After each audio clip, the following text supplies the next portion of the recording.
္ဂလာပါအခုရှမ်းပြည်နယ်တောင်ပိုင်းရောက်နေပါเนาะဒီရှမ်းပြည်နယ်တောင်ပိုင်းရဲ့အောင်ပန်းမြို့ကစပြီးတော့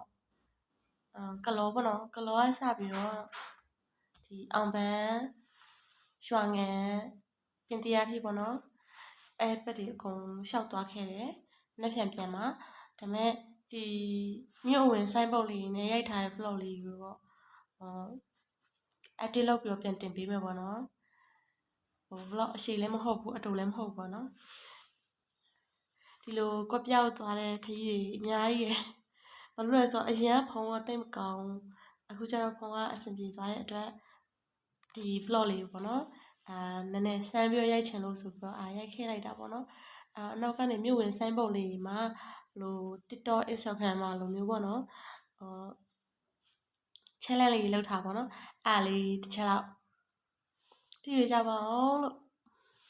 ဒါ